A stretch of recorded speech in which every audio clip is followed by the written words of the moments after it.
Today, on this early Saturday morning edition of Nova Legends podcast, I have South Lakes basketball coach Mike Desmond, a Chantilly grad who's helped take his Chargers to the Final Four of the region back in the '90s, and Oh now has wow, won two. What's that? good poll. Wow, good poll. Yeah, well, you're an old guy, and then won two state championships with South Lakes and helped to develop the great Jordan Scott, who's at Michigan State. Coach, good to see you. Thanks for doing this. Good morning. Thank you for having me nice and early. Early is best. Early's best. My mind works best in the morning. I don't want to jinx myself. So let's talk about your boy Jason Heathcock. Hescock or Heathcock? Pescock. Hescock. Um, the guy's a great coach. Here's why I say that. He turned South Lakes back into a football school with an unbelievable year two years ago. But there's always when you do it once, you think it's a fluke. So you never really believe it. So next year when they went down, you're like, well, maybe he had a good class. He had Brian Kennedy, Aiden Billings. Maybe he just kind of had a Hall of Fame class. And he has that team back up. They could have beaten Battlefield, which many Yep, believe is the top team in Northern Virginia. I believe they won last night.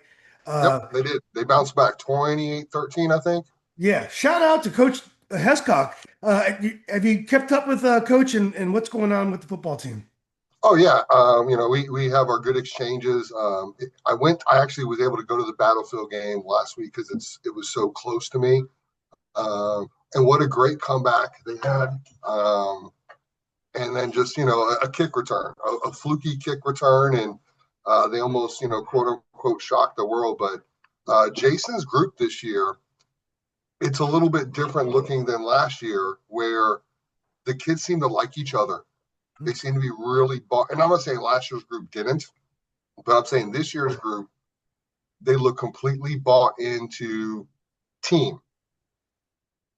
And when you have stop, my dog is when you have a group of kids who are going to buy in any sport and play for one another,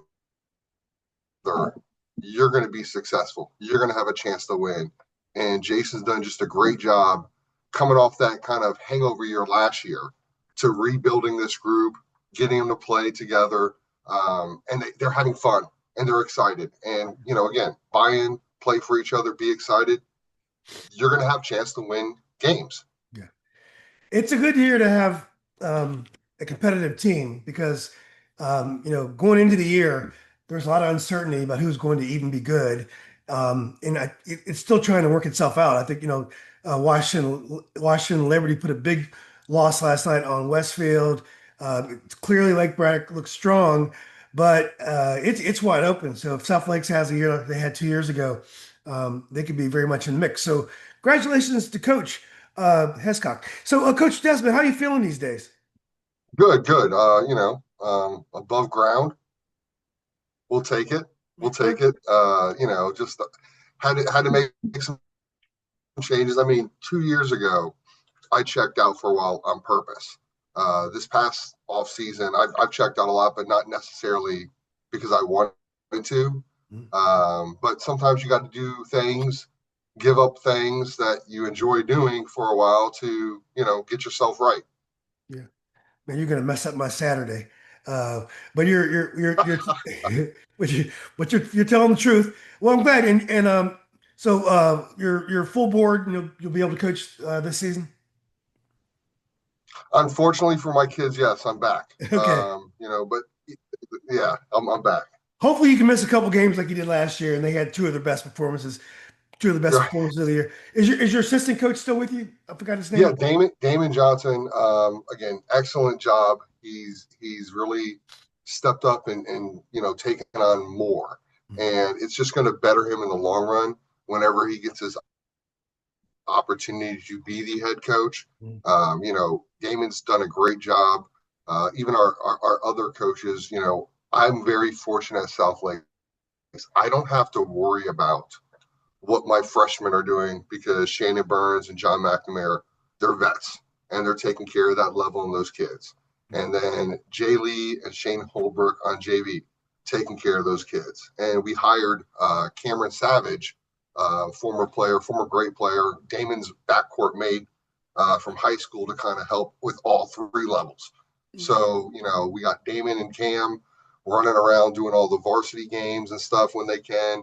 Jay and Shane trying to wrangle in this ragged JV group, and then Shannon and John keeping the freshmen where they need to be right now.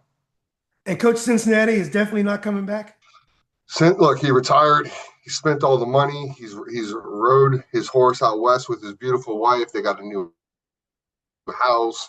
So yes, things aren't going to be as organized at South Lakes now that I actually have to do some of the administration stuff sometimes. But maybe I can twist Coach Cincinnati's arm a little bit to help out with those things, though.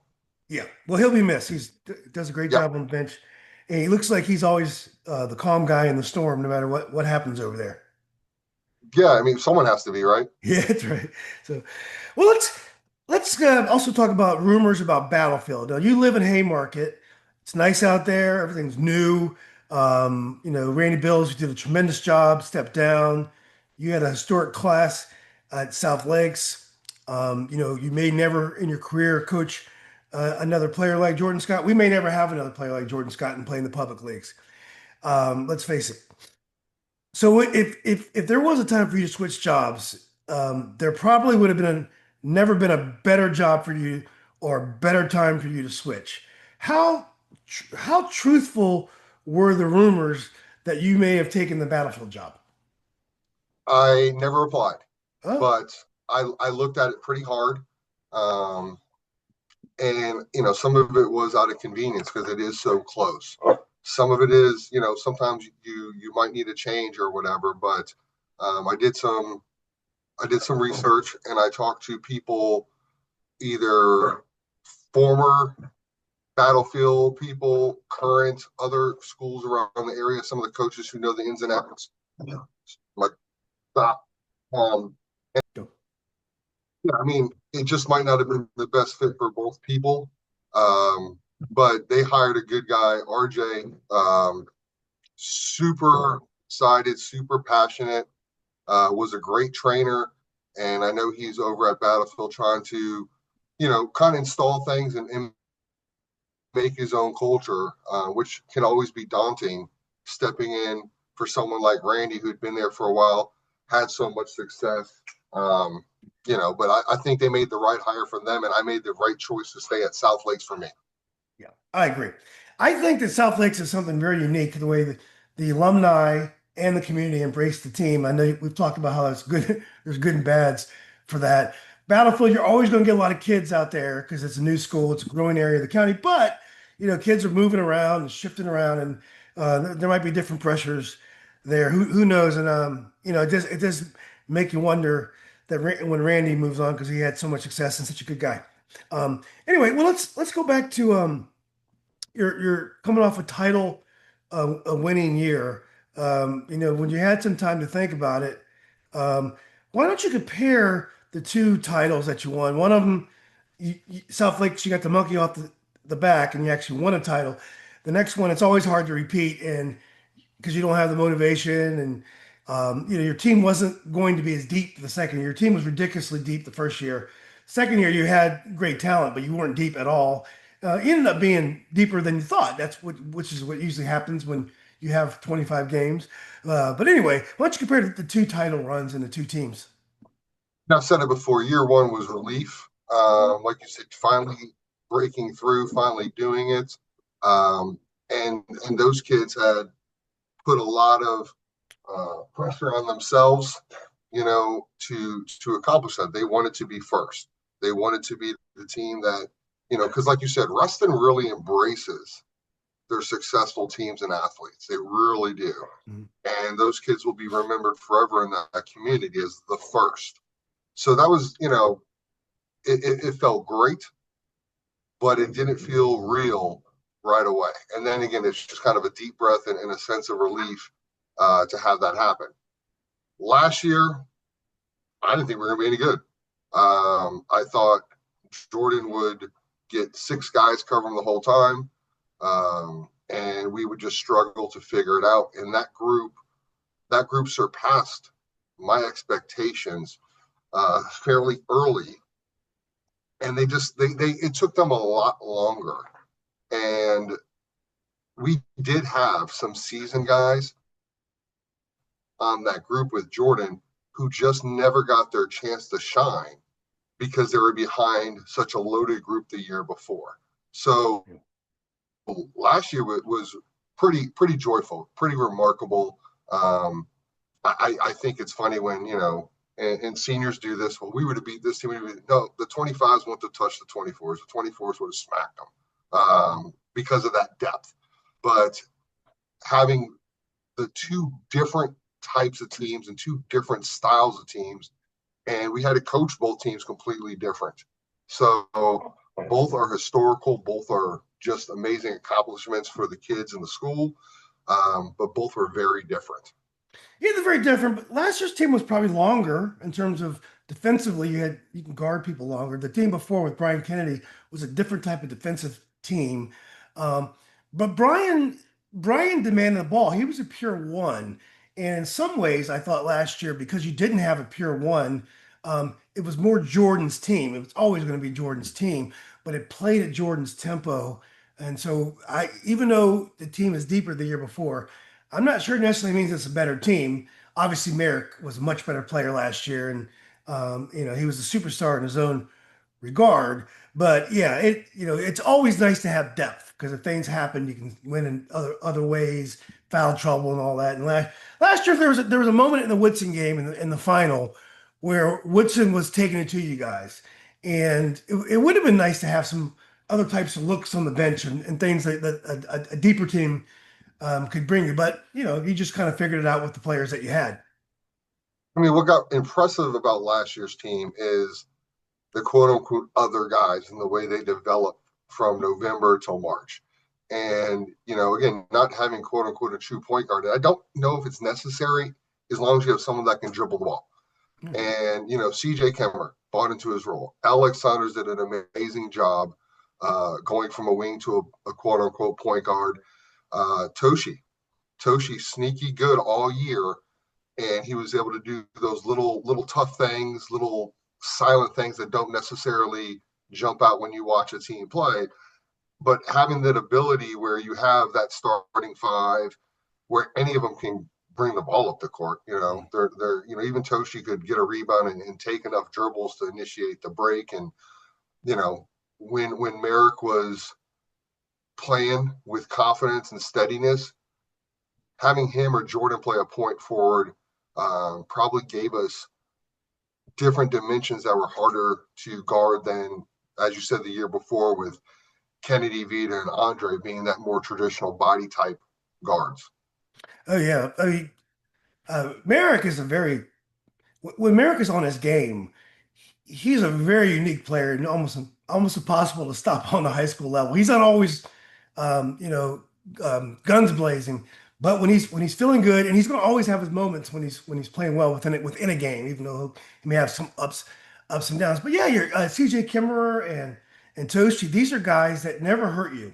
Their upside might not be as high as a Brian Kennedy a type player, but they never hurt you. So it was a different type of team. I would not want to say they weren't as good. How are those kids doing? Let's how about an update on some of the players from the last couple of years, like CJ and Toshi and Brian, Aiden. I know is at Ferrum. What about all the former South Lake, the recent former Seahawks? How are they doing? Good. So the 22s, you want to go back that far? The three Yeah. guys went off to play college: Cooley, Finney, and Kyle Tang. They're all wrapping up their senior years this year. What? Yeah, Oh, that was fast. time flies, man. Cooley's at Williams, EJ's at Elizabethtown, and Tang's at Lebanon. And they're wrapping it up. They're seniors. And then you mentioned, CJ is at Ferrum, so's Billings, so's Kennedy.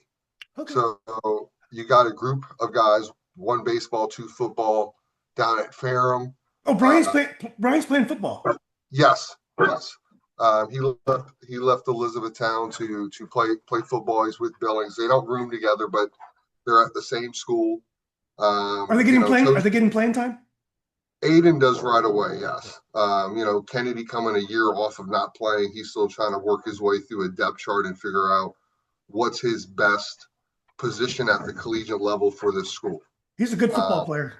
Yeah, he's a great athlete, and if he would just have some patience and let things work themselves out, he's going to be okay. Mm. He's going to be okay. So And CJ should have no problem getting time in baseball. no, I think he's going to get a good opportunity. Alex Saunders is in California at a JUCO playing football. And Toshi is just at school. I forget which school, but he's just. What about Tyler Andre? Kind of the feisty. He's similar to CJ, more of a guard, more of a true basketball player probably than CJ, even though they both were very effective. But what's Tyler up to? Him and James Shunky are at school together. I think they're at JMU. Okay. Tyler is still Tyler. He still likes to send me messages and tell me that I'm old and that I'm screwing things up. Yeah. But no, I mean, I think you look at a James and a Tyler and then a CJ, all different skill sets. Even a Toshi, and that just here's a job, excel at that job for us to be successful, and they did. Yeah. Who we missed it on the 23 team that I haven't asked about? Tyler. We'll get to Jordan, Aiden, and Brian. Oh, what about the kid that transferred to Mount Zion last year? Sal? So Saul, Saul? he's still in high school. I don't know what school it is. I think he left the school he was at last year. And I think he kind of was choosing between two different schools for another opportunity. And because I don't have social media, I can't keep up. But I know he's at a new school right now. So he's in his last year. Hopefully, making all the moves and taking the risk he took, hopefully it works out for him. Oh, yeah. I want to get back to that, the different type of journeys that you can take. But let's talk about Jordan. What about the Jordan update? He looks great. I've seen him on social media. It looks like he's gained some weight. He looks muscular. He's got that. Uh, Jordan was always very long, but he was always kind of young looking. He's getting that older look, like he's like a man, like a college basketball player now. So he looks like he's going to be ready for the season. But in your words, how's Jordan doing? I mean, I get information from him from time to time. He's extremely busy up there. He has put on weight. It helps because you have the high powered D1. You're going to eat this. You're going to eat this much, and you're going to eat it now, and now you're going to go lift. So just having the facilities and the system to help kids put weight on, he has put weight on. And he's a hard worker. He's enjoying the process. He loves the challenges every day. He didn't go into details, but he kind of joked. He goes, some of the things in which we do at South Lakes is similar to the things that they do at a Division I college from schemes and concept wise. And I thought that was pretty cool of him to relay that information to me. Yeah. Well, I think I always thought it was a kind of a strange match in that Jordan, who's every bit a finesse player, even though he showed different aspects of his game last year. He showed a lot of physicality and things that are un-Jordan like. But Michigan State is the premier kind of like physical team in college basketball. They've been that way for years. That's the way Izzo teaches. And the fact that they like Jordan as a freshman or a sophomore, they were on the Jordan train early. It just makes you know that these guys know what they're talking about, because I have no doubt Jordan's going to do well. And you could just see a guy like Izzo seeing Jordan and the kind of the pieces that fits in with what he's doing. So I wouldn't be surprised, and I don't want to put pressure on Jordan, but if he comes right out of the gate and is very effective right away. I mean, I think he's going to get an opportunity to earn opportunities. Play a little D, be 6'8", rebound, get on the glass, and do all the things that Jordan naturally does, the team aspect, moving the ball, moving yourself with this high IQ, and knock down a couple open shots. He either will excel at whatever small things they give him to do, or he won't, and he'll just have to continue to work and grind it out. He doesn't have the same kind. He has an ego, but not the same kind of ego as certain guys, sometimes I have to play right now, I have to do this right now. He's very aware that this is a completely new level. And because he's such a team first guy who absolutely has skill to contribute, he'll get those chances. And it's going to be on him what he does with them. Because he's so long and he's got unlimited range, is he a matchup problem or is that normal for college basketball these days? I would say at the levels of the Michigan States of the world, everyone's 6'8". I just think they're all super, super tall and long. And if they're not, they're extremely quick, strong little water bugs who have just an amazing, amazing skill of it. I think that's why people get so, I don't know the right word, but the delusion of kids and parents, throw a stone in any direction. You're going to hit 100 kids that are 5'8" to 6'2" guards. Yeah. And it's common, and to be a Division I 5'8" to 6'2" guard, not only are you skilled, you're a freak athlete. Yeah. How about his shooting skills? Are they extraordinary? I know his clutch shooting skills are, but is the way Jordan shoots, is that normal for a college Division I player, or is Jordan exceptional in that regard? I think Jordan's going to become a better shooter. I think, you're going to be asked to knock down shots. And, it's funny because when he first got there, he told me he's making some shots, but he was struggling. And I was like, oh, is it your technique? Is it the new area? Blah, blah. He's like, no, I've never been open before. So, the guys they have around him can create matchups where his man has to leave him and help. And he's like, it took him a minute to be like, oh, wow, I'm wide open. This is weird. This hasn't ever happened. Oh, let's just knock this down. But I've heard he shot the ball pretty well at his time so far up there, going back to the summer. They played in some pro-am or something. I think the first game he hit like 4 or 5 threes. That's awesome. Yeah. Yeah. It's just a matter of time. What about Merrick? Merrick went up north to a prep school. How's he doing? So he was hurt most of the spring and summer. He got hurt playing in an AU game. So he just recently, I want to say in the last, I don't know, maybe month, started playing again. So he's got to get his feet underneath him, and by doing so, he's behind, right? He's behind getting his body in shape. But part of the reason sending him north, and for people who don't know, I had my hand in it. He didn't leave and surprise me. I was actively trying to find something for him going as far back as December. He needs development that we couldn't give him at South Lakes. And not because we're not going to teach good basketball and run all the good skills and drill stuff. He needed to play against kids his size or bigger. And here, he was either going to dribble through or jump over anyone I put in front of him. He wants to get better. He needs to become a more effective half-court player. He needs to become more effective going right player.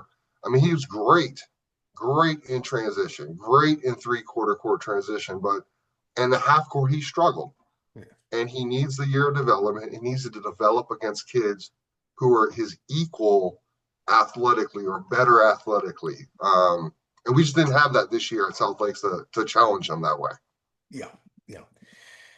Well, we wish Merrick the best. Hope his parents are doing well if they're listening. Um, and definitely will miss him watching him play this year, but we understand. So when you look at the different vehicles that the players have, and we discussed this, you probably heard Carlos and I talking about this in Sherman a little bit. So you have Jordan who could go anywhere, and he could have reclassed if you want to be greedy about it, and he didn't. He went to a neighborhood school, same school his parents went to, and he's at Division I.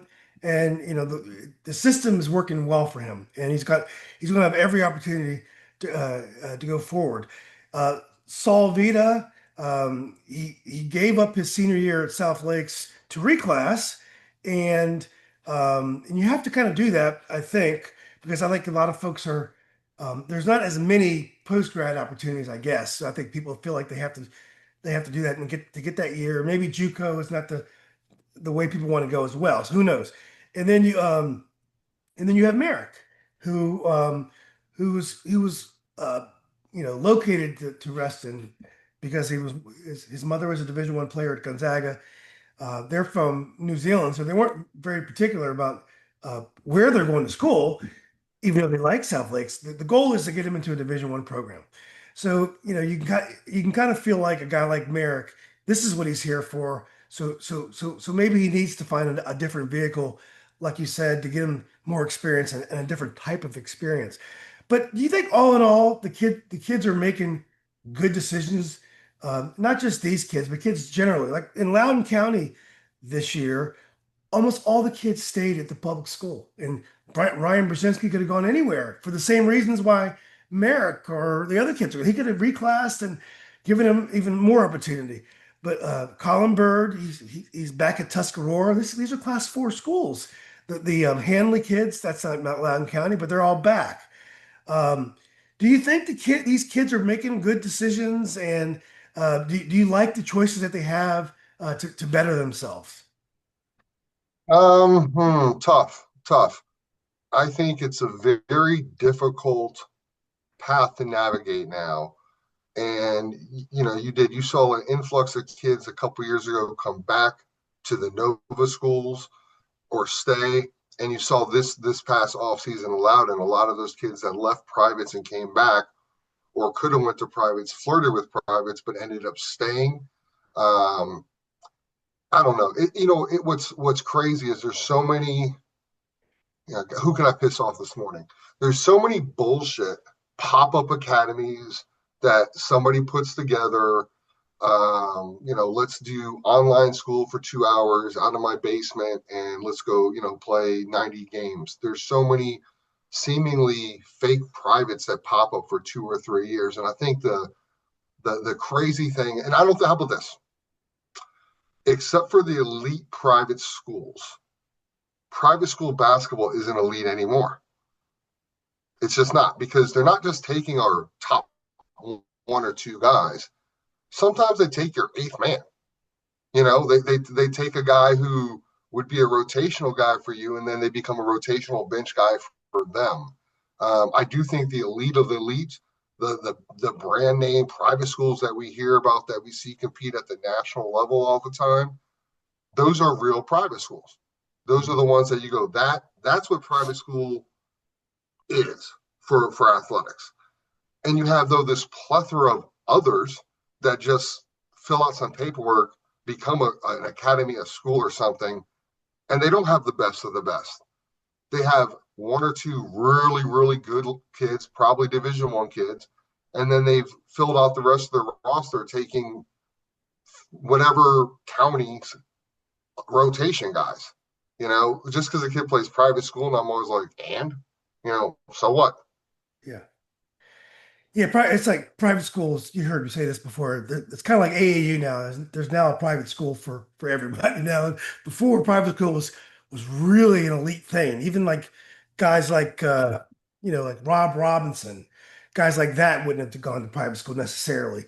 Now, anyone of a Rob Robinson level, Rob is a double-digit Division I player. Those are kids that are routinely going to private schools, almost always going to private school now. It's really changed. When you look at Saul Vida, he's a lot like Jake Cullum to me. Really good high school, public school guard. Their games aren't. That's Jake. Jake is probably a little bit more of a 1, but maybe not. They both can score. They both can create.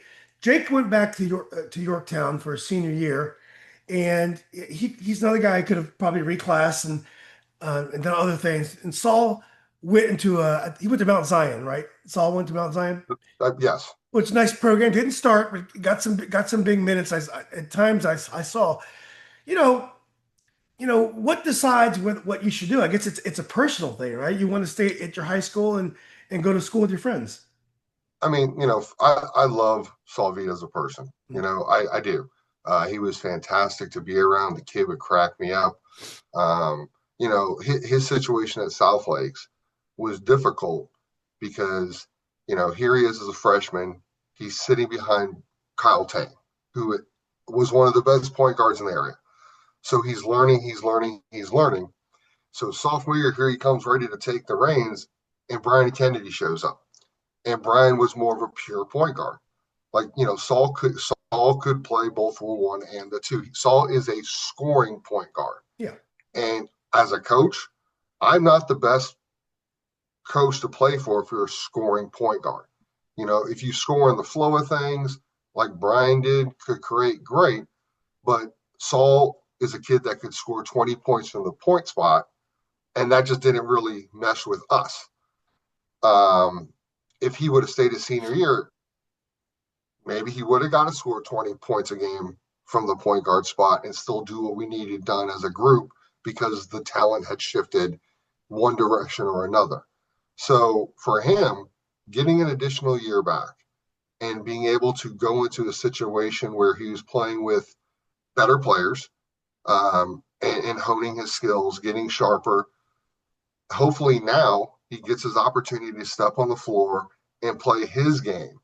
And hopefully his game does get him his Division I scholarship. Again, the kid's great, the family's great. There was never any ill will. And what I appreciated about, when Saul left, he told me. I didn't hear about it via social media or someone else. He picked up the phone and he called me, Yeah. and we talked about it. And to me, that was really special, because I've had other kids that doesn't. I get a text from a parent or I don't get anything at all, and they're just poof gone. Yeah. And I guess Jake's situation at Yorktown is similar. I know maybe there was private schools flirting with him in the off season. But Joe's a good coach. And how about this? And this is kind of like the thing with Jordan. How about you just play with your friends? How about it's fun to play with guys that you played with the whole time? You have a goal together. Let's see this goal all the way through. Even if we don't accomplish it, let's just play as friends and brothers and see if we get it done. Yeah, exactly. I saw a video. Mark Travis posted a video of the Yorktown crowd yesterday. They beat Langley, which is a huge win, big rivalry game. And I'm not sure if Jake was there, but I bet you he was. Just to be part of that. I was at the Riverside homecoming last night. There was the floats went through the city. My daughter sings in the chorus. I see the basketball players there. There's when I was in high school, basketball was very important to me, even though I wasn't as good as you were, Mike. But I was a decent player. But the girls that I met in school, the hobbies that I might have tried that I wouldn't have tried. There's so much more to going to high school than playing basketball. When kids go to private schools like O'Connell and Flint Hill, you're getting a pretty normal high school experience. So if you want to put that kind of money into it, I understand it. But when you go to these schools that don't have any of this tradition and you're basically training and going online school, I think you're missing on a lot of great stuff that I would not want to trade those memories. Even last night, I didn't go to Riverside. Now I only have one kid. One of my kids are going there, but I just love being a part of it. Just be able to walk down to go to participate. So I don't really envy kids that give up that part of their high school journey. I always kind of worry about the mental aspect of, let's say someone does take all these avenues, and like you said, they don't get the normal high school thing because they're the online and just train. What mentally happens when it doesn't work out? Like, what happens? Yeah. I worry about those situations for kids if there's so much pressure from themselves, their family, their AAU, their trainers, whatever. You spend all this money and all this time, and you kind of miss the point of being in high school. It's your last chance to be a kid and get away with being a kid, because even when you go to college, you're still a kid, but there's more repercussions for things that you can do or don't do. So you take all this time and you go to these academies, these private schools, these prep schools, where it's you're a product all of a sudden. When you get to college, you're a product. College coaches, their jobs are winning. So Yeah. when you go to college at any level, you're not a person or a player, you're a product. And if you're not getting the job done, well, we got to get rid of you and get someone who can. Some of these privates and preps and academies, that you're a product already. So you kind of miss, like you said, miss out doing high school stuff. And again, I worry about the guys who take that path and it doesn't work out, mentally. How do they recover? Yeah. Are the PG options decent now? I guess there's like Massanutten or Hargrave or Fork Union. Is there enough of those options that kids don't have to reclass? They can go to their high school, and if they need another year, they can get it. I mean, do like the schools would they reach out to Brian Kennedy, or do you have to be too elite to actually get the PG opportunities? So the real ones, the real post grads, yeah, you got to be great. And I think that's why you've seen people take advantage, and good for them. There's dollars to be made. Let's make some other post grad crap up, and sometimes you can do all those things and you're a D3 player. And being a D3 player, for those people listening who think that their kids are D1 because they're the best on the block, I think it's what, 3% of kids that play high school basketball play college ball at any level?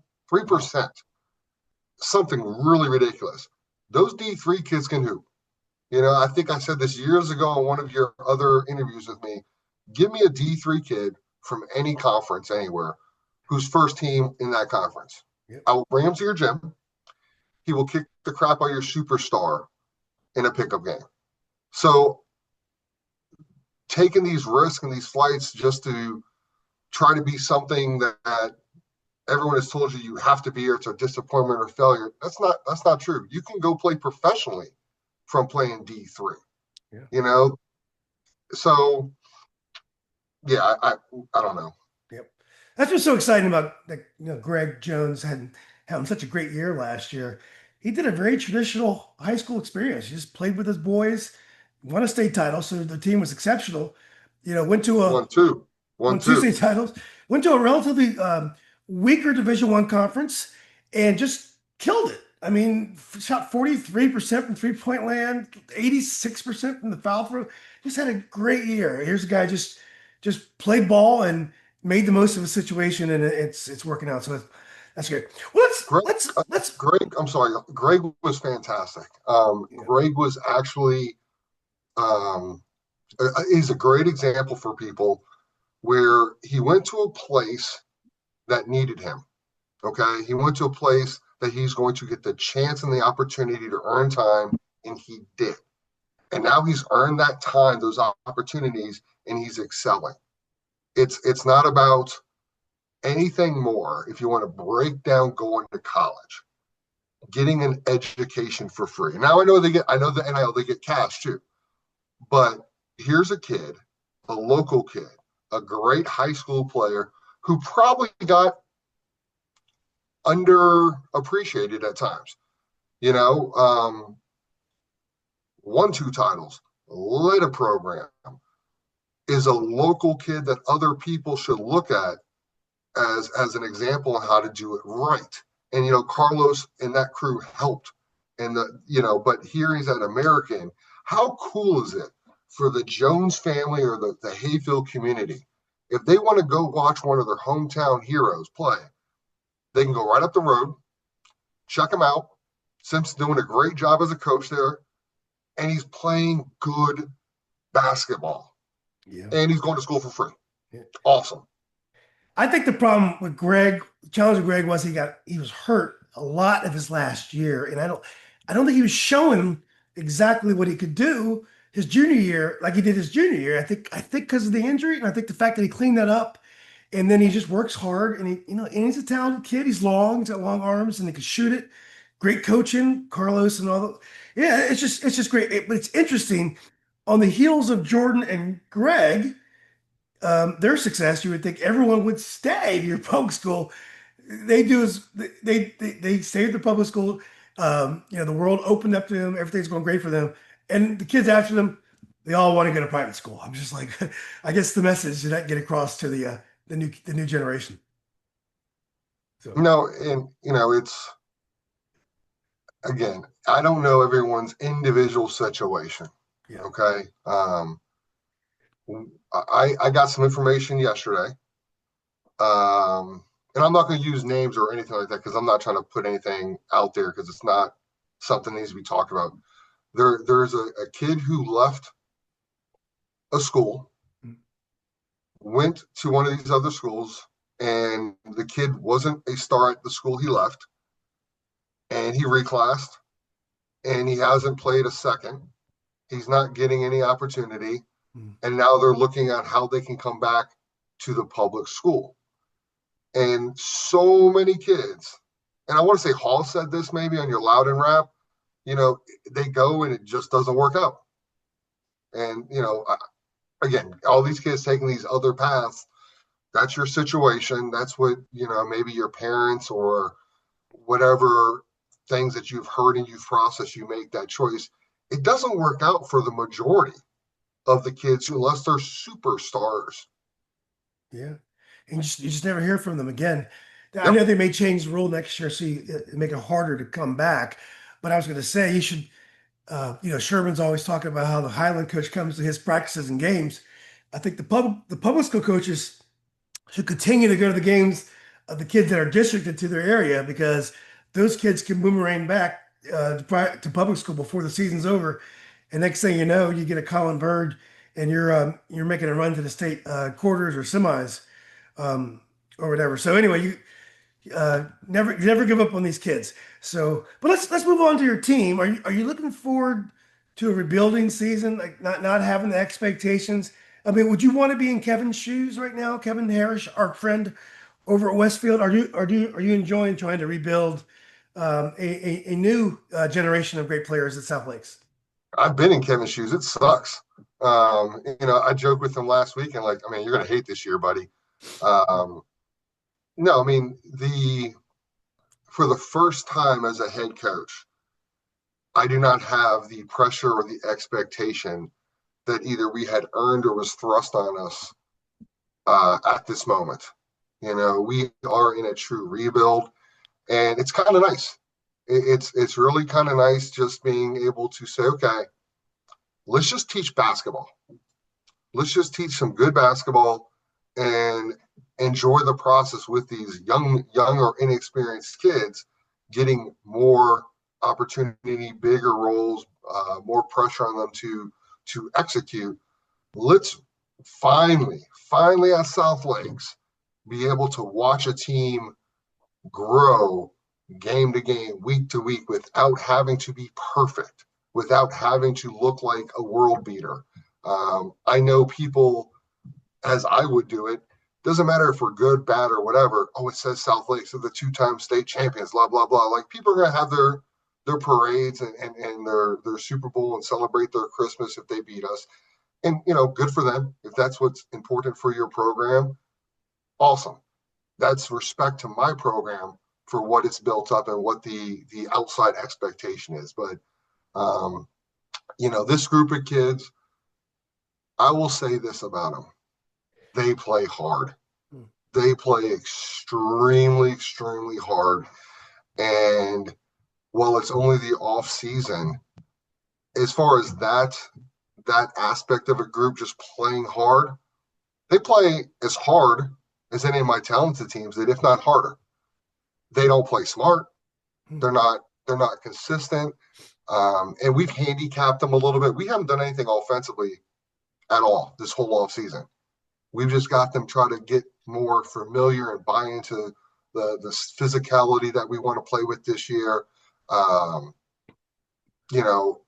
ran into some parents. I went to watch Little Ramos play at an AAU tournament, and he had some parents from our district.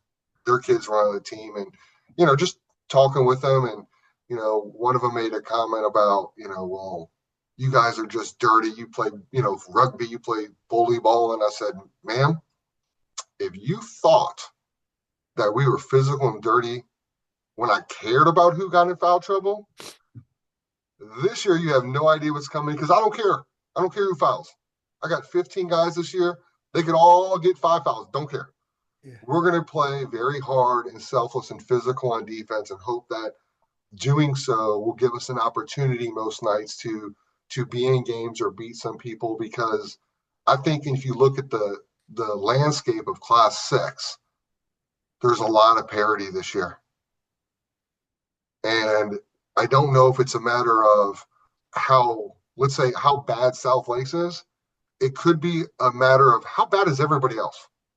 This 26 class outside of the crew at Westfield, the 26 class isn't super.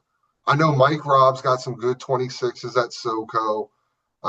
Sherman's got some good 26s at Patriot, but the 26 class isn't like the other classes we've seen. So it's not even a question of, again, who's good, who's bad. It's just, okay, South Lakes, we suck, but can we maybe not suck as much as the team we're playing tonight? I don't know. But this group plays hard, and it's going to be fun with them, I think. Well, and also, but teams are going to emerge. Teams that we're not thinking about, players that we're not thinking about emerge. It always happens. We always everyone's going to be down. It's going to be a down year. Next thing we know, it's going to be very very competitive. How is Ramos going to be as a first option? He's a very talented kid. He slithers to the hole effortlessly. He's got a really soft shot. Can use the glass. Kind of has an old school type of game to him. Very nice father, always comes up and says nice things. But anyway, how is he as a first option? That's kind of an exciting prospect. I mean, if you could rewind this interview, I said scoring point guards, I have a hard time coaching them. Okay. I have a really hard time coaching score first point guards. He and I've had a lot of communication since the season ended last year.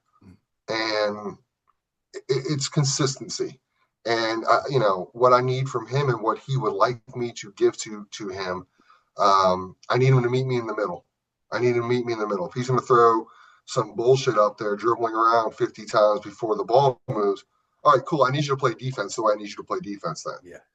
I need you to get other people involved. And right now, the message that we are trying to install in him that he will just kind of auto click to, less dribbling is more. Give it up and get it back. Yeah. But again, he can go off. He can go off on little runs by himself. It's going to be an adjustment for me to meet him in the middle, and he's going to have to be willing to meet me in the middle on his end. Or I got this really dynamic sophomore, Josh Dagby, that can play the one also, and I can just push Kai to the two.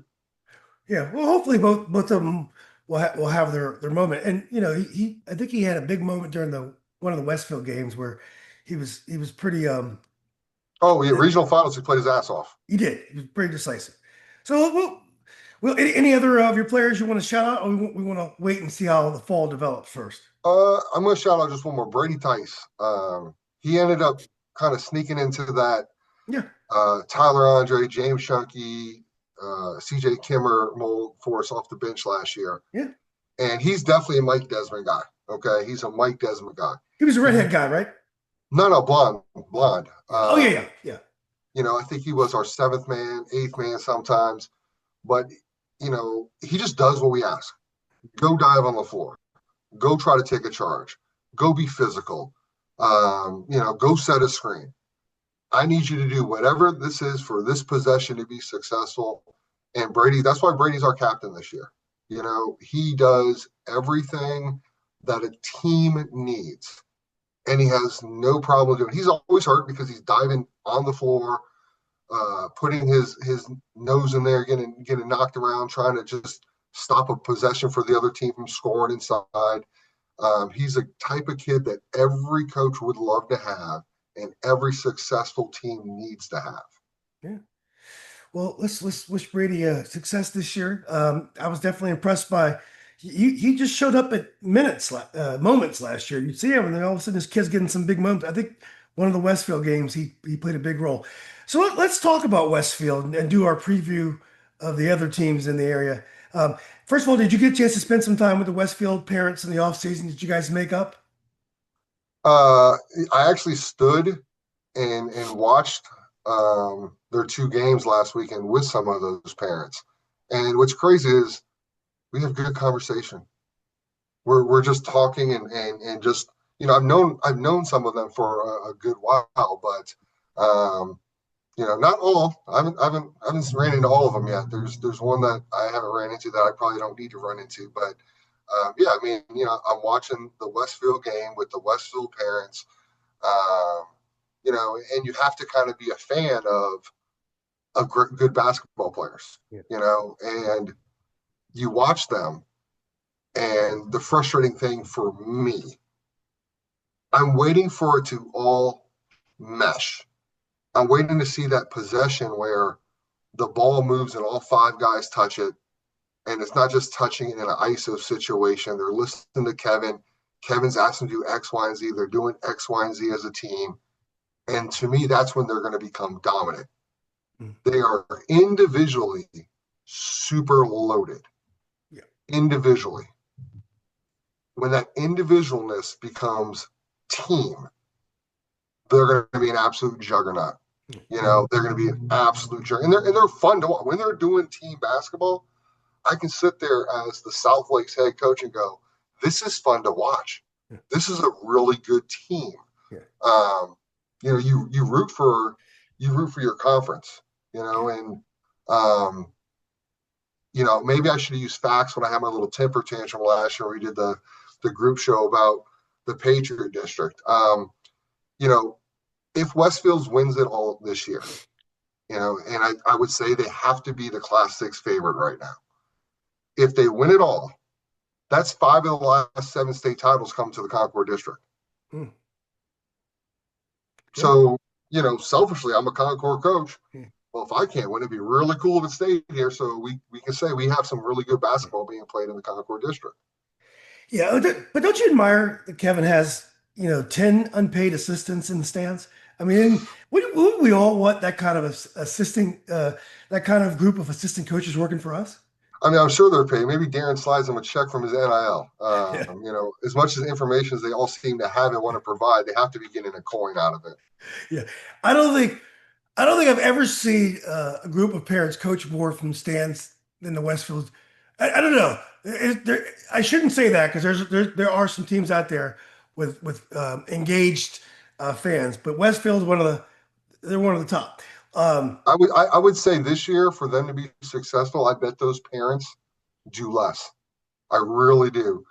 Watching them again, standing with them, they weren't doing much more than just cheering for their team. Okay. They really weren't. And in a fall game, it's a lot more inviting to have a sideline opinion. Yeah. They were just cheering for their sons, cheering for their sons' friends. That'll be the thing. They're a championship team. They've won a championship at the district level. Let's go get the other two. And if you're a champion and you're expected to win, you're supposed to win like they are. I think they'll act like it this year. I don't think you'll see some of the theatrics that went on last year. I just don't. So do you think they're on the same talent plane as the South Lakes teams and the Hayfield teams, and B, how likely is it that Kevin can get them on song this year? Individual talent, sure. Team, no. It's and again nostalgia, whatever. The 22 Hayfield was special because you had 5 guys that could have went and got theirs. Yeah. And there's your difference right now from what we've seen from the 26 Westfield and the 22 Hayfield. Hayfield's kids, they said, no, it's not about mine, it's about ours. And that's why they were undefeated. That's why they were impossible to prepare for. They played together. They moved the ball. They cared about the team points, not the points by their number on the scoreboard. Yeah. And that's why, like I said, watching Westfield is frustrating because I don't know if they're there yet. I will put my 2024s against anybody. Carlos and I talk about this. What a great 7-game series that would be between his 22s. Yeah. I'll put my 24s against anybody because, again, we had dominant players. We had depth, but they played together. No one was shooting the ball 50 times a game trying to get their points. They were trying to get our points. So that's just this decade. You can always make that comparison of those TC teams that won and how far back you want to go in the time machine. But this decade's Hayfield 22s were just special. And even if Westfield who wins it all, goes undefeated. If they're not playing together, and you just see guys like Westfield could go through those nights where they're just better. They're not playing as a team. They're just better than everybody because all those kids are so damn good, Julian, as individual players. So damn good. So Kevin's experienced. Kevin's a cool, calm character. Kevin has the option this year because his young kids, the other Lee kid, the Brooks kid, the younger Stenberger and Kevin's son now, he has the options where if someone's being selfish, he can just sit them down.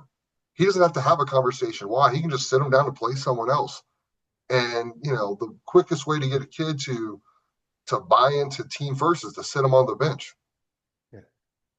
So I want to real quickly, we don't have to get too far into this. The Hayfield, the first title was 22, right? Yes. I still believe that's one of the best teams I've ever seen since I've been following high school basketball. I know people will laugh at me, the players aren't as good as they used to be, blah, blah, blah.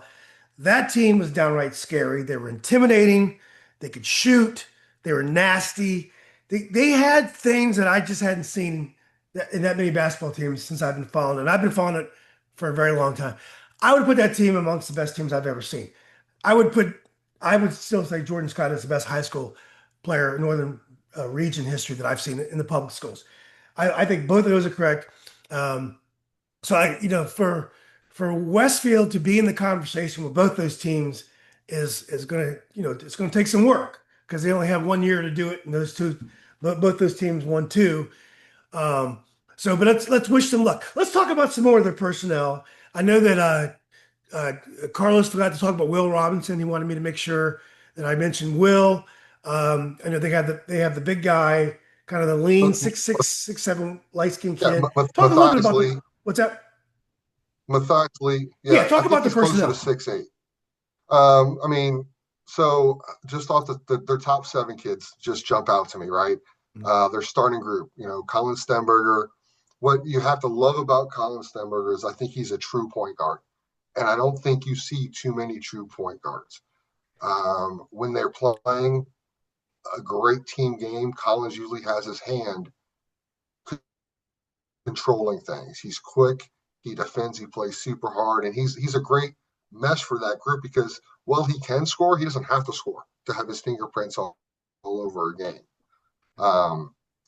Isaiah Brown, my favorite dude over there. I like him too. He's one of my favorite kids. Lights out, catch and shoot. If he's open, he's square. Lights out, catch and shoot. Zay does a great job playing on both ends of the ball. He can defend. He's strong. He's not afraid to give a foul either if need be. So, you have a great guard that you can get space and people leave him open. He's got good range. He's going to knock it down. Will Robinson, Will likes to shoot threes, and sometimes he can get hot from three. But when he puts the ball on the deck and hangs around the rim to get rebounds or post up, that's when he's actually taking advantage of all his physical tools. Yeah. If he just wants to stand there and shoot threes, he'll have some games where he gets hot and he hits a lot, but he's not dominating the way he probably could if consistently he decided to be 6'6", 6'7", and do more than just stand there and throw threes up. So when Will's doing other things, he's a top level guy. Matthias Lee, their center, Matthias's jump shot's gotten a lot better. It really has. He's always been a good 12-foot and in catch and shoot in rhythm. He was 50-50-ish at best from three, but it looks like in the offseason from the clips or some of the games that you can find on the network, catch and shoot open, he's got the confidence. And when he attacks the basket violently, there's no one that can stop him up here. There's just not, because he's 6'7", 6'8", can jump out of the gym. He's another one. If he just hung around the bucket, he could have the most boring 20 points on 10 stickbacks every single night. And then Jamon Price is the best, in my opinion, bad shot maker, and you can't guard him. You can't. He's going to shoot when he wants to shoot, and he's quick. He's so shifty. He can get that shot off whenever he wants, and there's nothing we can do about it. Sometimes they go in, sometimes they don't, but that's a kid that can get hot and put 20 points up in a quarter before you realize it. You go to their next two guys off the bench, the Carter Brooks kid, um, steady last year as a freshman, good shooter, can play both on and off the ball. He looked like he got a little bit thicker, as he's gotten older. So defensively, he'll be able to do more things. And then the X factor to me, and maybe their most important piece, maybe their best overall basketball player, definitely their best athlete, and he's a Power 5 football kid, is Malachi Lee, the younger kid, the younger Lee brother. Yeah. He is such an X factor that Kevin has got to be super excited that he can use him in so many different ways to not affect, but dominate a game offensively or defensively. He can guard anybody. He did a great job guarding Jordan four games last year. He made Jordan work. He can get to the bucket and jump. Oh, he'd win the Northern Virginia dunk contest if we had one. One dribble, he's jumping from fucking the 3-point line, probably two-handed on somebody. He is such a huge X factor. And again, Kevin, when Kevin gets that, and he can use that in so many ways, it's going to be fun as a fan of the game and as a coach to watch Kevin move that piece on the chessboard this year. Yeah, it's gonna be fun. I think we should continue to heat pressure on Kevin at each moment, so he's having fun uh, during the year. So let's talk about some of the ones. I did want to mention when I mentioned the Hayfield team that I did want to say Braylon Wheeler was the reason why that team was so special to me, even though both teams were great, but that first year with him. Um, He but was a let's leader. get back. What's that? Yeah. He was a leader. Yeah, it's just his physicalness, his vision, just unbelievable. I love watching him play. And I think Brian Kennedy was a similar version of that. Maybe just a step down, but also a great player. Let's see. Let's talk about who else is and that's awesome analysis of the Westfield players. Um, Carlos mentioned that he thinks the South County team could be special. It's obviously they didn't have a great year last year, but you could see the pieces were forming. But when you look around, who are the most likely? What's the most likely competition for Westfield? Other than themselves mentally. Yeah, no, Mike Robb at SoCo, they have been building since his kid was a freshman. His son's a senior now. They have been building. And you don't look at the record to see the success in which Mike has set them up to have this year. SoCo kids are always tough. SoCo kids are always physical. Mike has 2 titles. People forget Mike has 2 titles. So he knows what the hell he's doing. It being his kid's senior year, they bring back a lot of players. And again, they're in a good situation right now where they can establish themselves early as a dominant team. I think Doug Craig is fortunate that Chilton left in that no one's going to talk about them, but they're good still. He's got a lot of size. They're good. They're going to sneak up on people, and you're going to look up and be like, oh, man, Woodson, I didn't know they were doing that good this year. I think over on my side, WNL, they're good and they're young. They're all juniors. They may be a year away, but they can match up with Westfield in the regional finals this year. They got enough there. You spoke on Yorktown with Jake, but who's the other kid that came back? Or he's a younger brother of someone who's able to put up big numbers for him too. You talking about Yorktown? Yeah, Yorktown had 2 sophomores that came off the bench last year that were both really good players. I don't know they had a player come back this year. I didn't know that.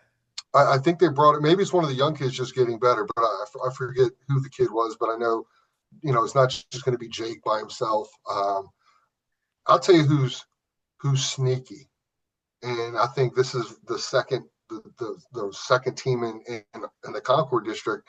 If they play a certain way, I saw Dave Brooks and Oakton play at the live event in June, and I know it's June. It wasn't Oakton. There was no 2-3 zone. He wasn't running 90 sets. They were man-to-man defense, trapping, being physical, playing full court sometimes. They showed grit and toughness that I haven't seen an Oakton team do for a very long time. And then offensively, he brings back a lot of pieces. He has 4 wings. And while they're all wings, hell, play all 4 of them. They're slashers, they're shooters, they're all interchangeable. My 22 team, we started 4 wings. So Oakton, Dave can finally play man-to-man, half court, full court, doesn't have to sit in 2-3 zone. I prefer when he sits in 2-3 zone. If the other side of that is the man-to-man physicality that they were playing with in June, I'd rather him just stay sitting in 2-3 zone. Yeah. I think Marshall will be solid this year. I Yes. think Trey Leonardo is going to be a really good player. He's only a junior. Kid can jump, 6'4", he's got long arms. Like this kid. I don't know what else Jerry has over there, but I think two of those guards come back. I do. I think the shooter definitely comes back. Yeah. And Jerry's good. Jerry's a good coach. Good coach. They defend their way and they keep the score where they want it to be. He runs great sets. Yeah. He stifled us in the first round of the regional last year. Well, we won the game. The game was played at their pace. He's always done him and Roland always do a great job of forcing the game at their pace. Yeah. And that's X's and O's or whatever, but it's an underrated coaching attribute if you can keep the game at your pace. Yeah. Yeah, we don't have to even talk about Madison because he's going to find some pieces. He's going to put these pieces together, and next thing you know, they're going to make their little run, and everyone's going to try to avoid them. I think we've covered Fairfax. Let's stay with group class 6 and go to Prince William. Now, Prince William to me has been a little bit down the last few years, maybe because Battlefield's been down. It's just been a little bit too easy for Patriot the last couple of years. Even though Sherman does a great job and his teams are always talented, I think Potomac lost that kid Amari. He went back to private school, I think he went back to Highland actually, and he's a really talented kid. So I don't know what I know. Forest Park coach does a great job. What's his name again? Sorry, what's that? Oh, Mac. Coach Mac, great guy, does a good job. I know he's always going to have players. You said Colonial Forge, my bad.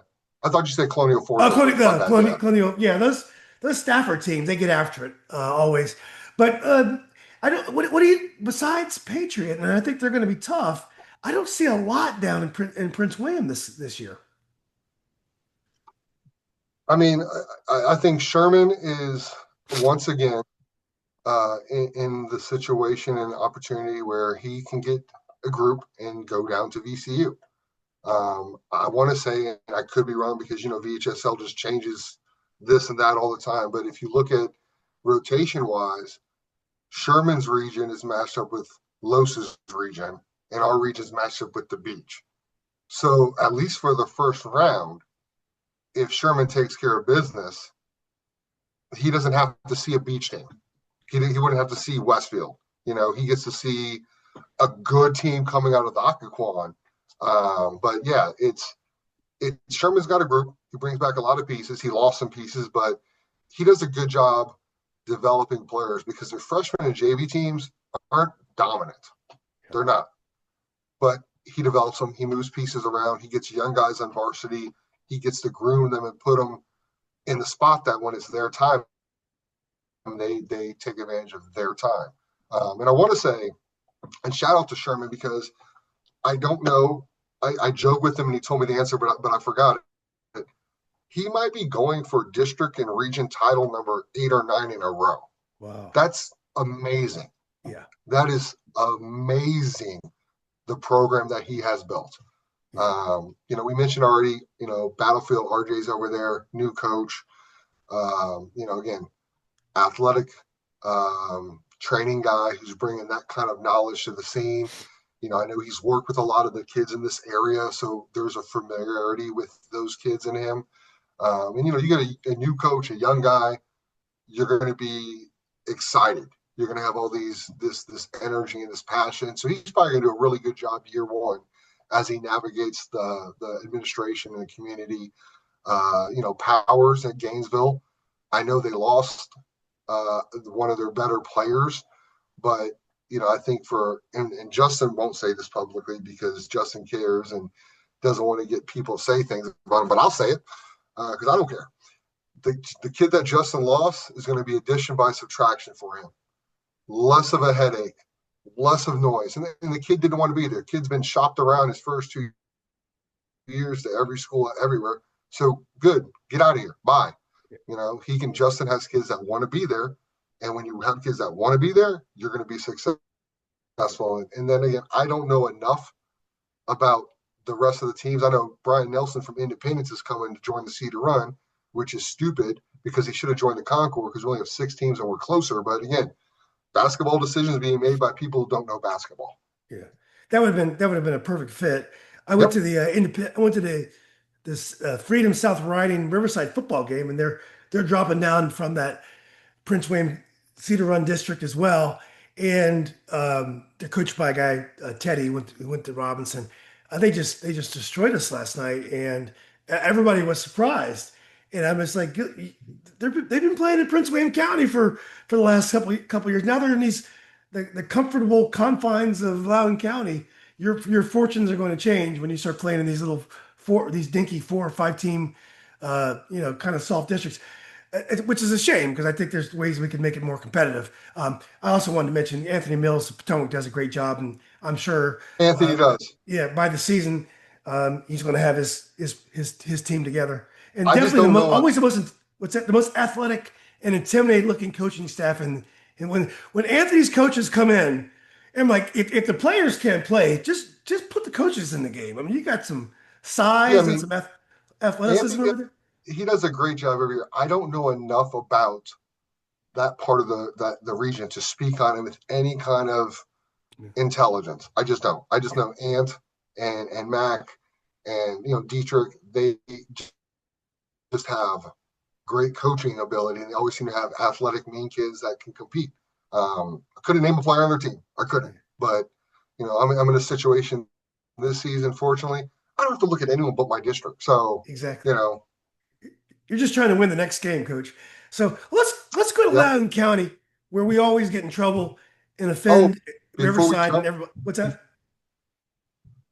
Before we jump to Loudoun, the last group in Class 6, Lansdowne is going to be a problem.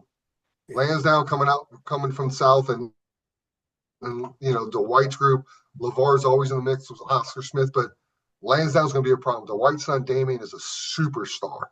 And I know they lost the Xavier Cleveland kid to Green Run because of football, but the other kid who looks just like him is a better basketball player, just not a better athlete. That Lansdowne team, you could see them in Westfield butting heads at VCU.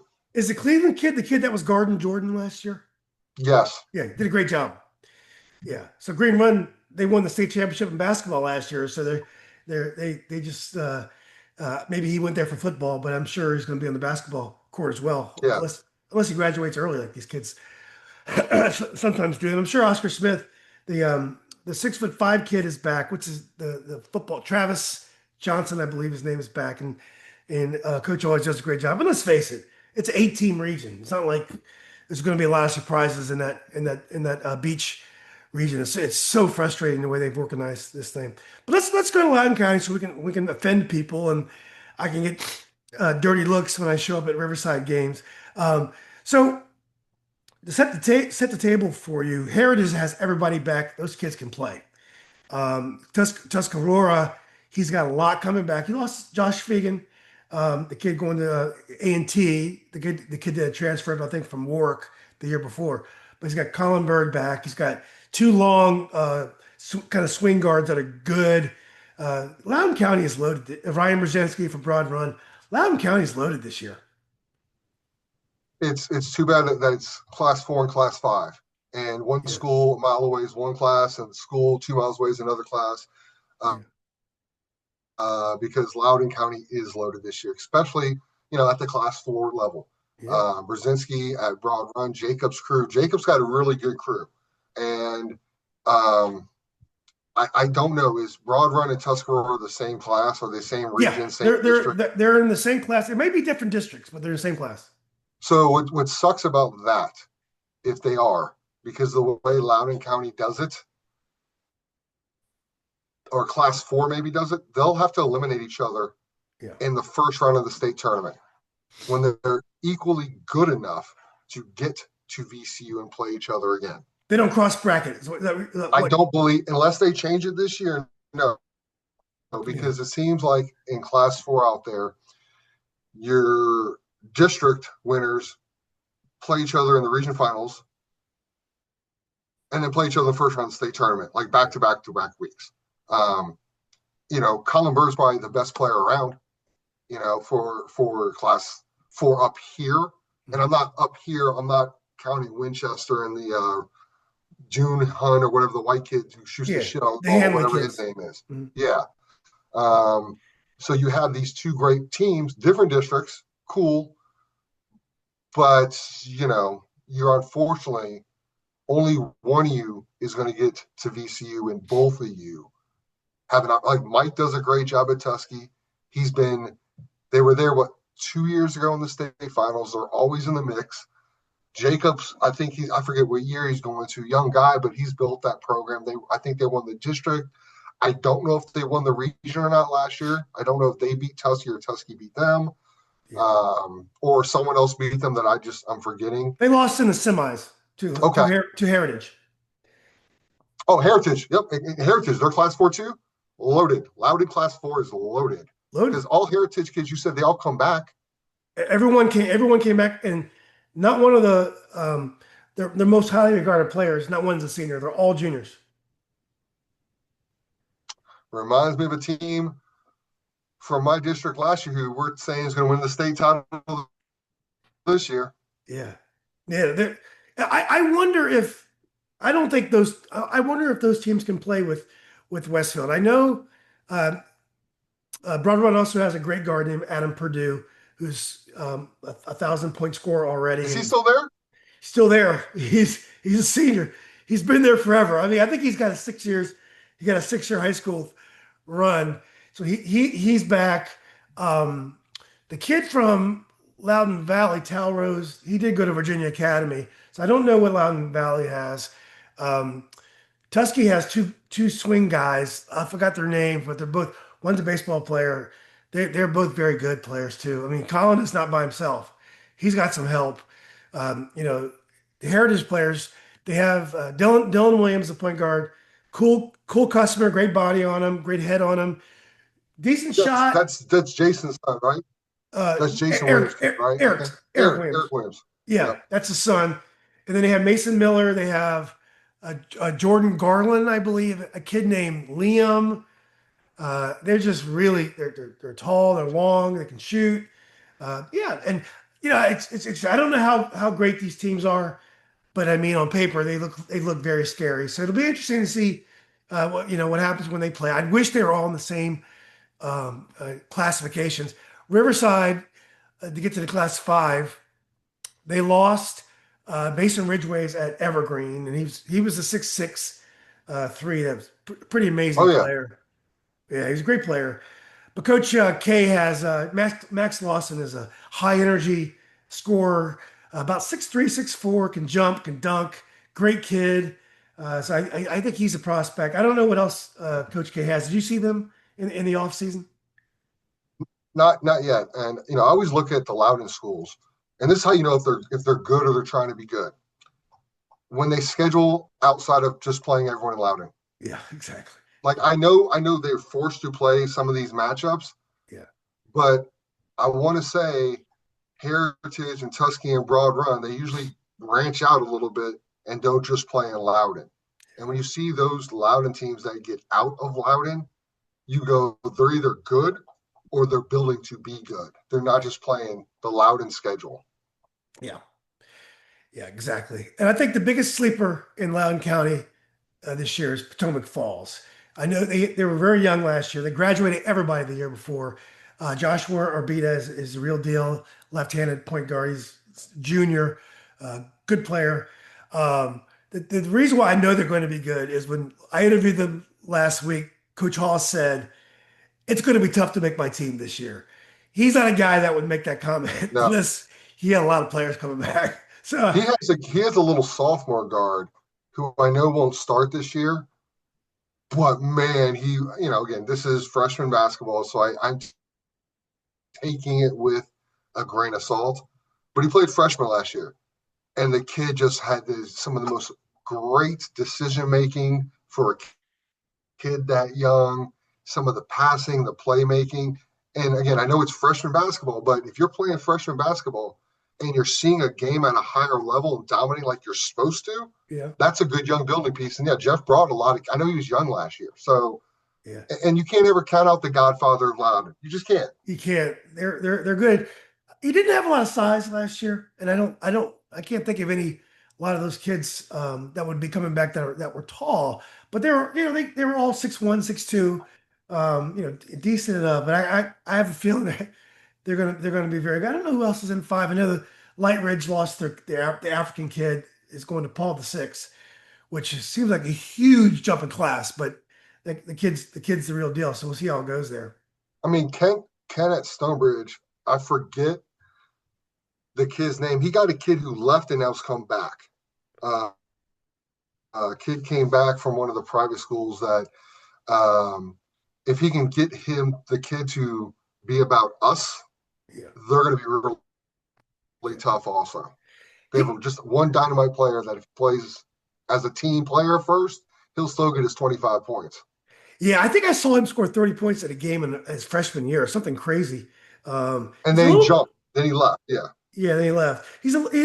I said this before. He's a little bit like Chilton, the kid from Woodson. He reminds me of him. He's not quite as talented as Chilton at that point. I don't want to put pressure on either one of these kids, but this is a very good player. Yeah. Yep. So yeah, Indeed. so Indeed. cool. Well, look, Coach, this is great, man. I think we covered a lot of ground today. What are you guys doing this fall? Are you taking advantage of, I guess, the new vehicle is the team camp vehicle to get your kids in the gym? I mean, what a great decision by the basketball minds of the VHSL to make a rule that was hard, then change that rule a week before the school year started. Thank you very much for all that. We've split it up so that we will do 5 play days, as I call them, this fall. We'll still have 5 play days for the spring and summer. We're doing 3 varsity team camps, and then shout out to Kevin Roller, because Kevin got in my ear after I lost my fall league. I still had the gym space. Picture this, Julian. I guess if we went back in time, you said this 4 years ago to me, I'd laugh at you. Kevin Roller, Mike Desmond, co-hosting a freshman and JV team camp next weekend. Wow. Madison opens the day, South Lakes closes it, and Kevin Roller, God bless him, did all the hard work, man. He got the teams, he put the schedule together because he knows I'm unorganized now that Coach Cincinnati has left me. And we're working together. So next weekend is a very busy weekend because you got Tony's league. You got Kevin Harris's varsity team camp league, and then you got the Madison South Lakes combo freshman JV league at 2 different sites. But it's kind of set the stage where I've talked to Los, I've talked to Barbie, I've talked to Roller, and we can talk to Jerry Lynn and Bentley this summer and next fall.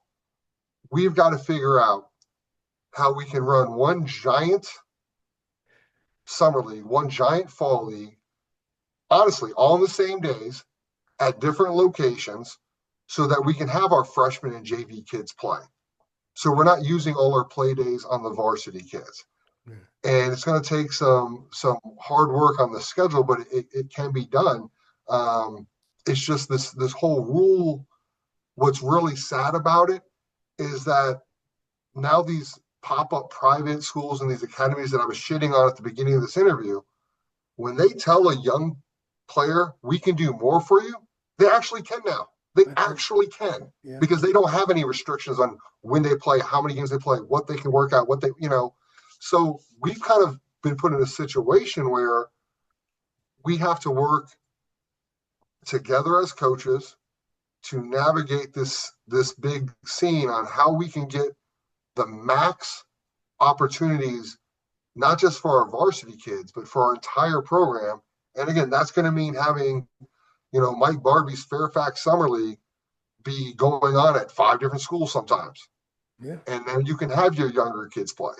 And it'll be more prevalent in the fall because of the freshman class that comes in, right? You have freshman, JV, and varsity. Bentley's historical I Hate Buck Fall League is going to have to take place maybe at 4 different schools so the younger kids can get the same opportunities the older kids can. Yeah.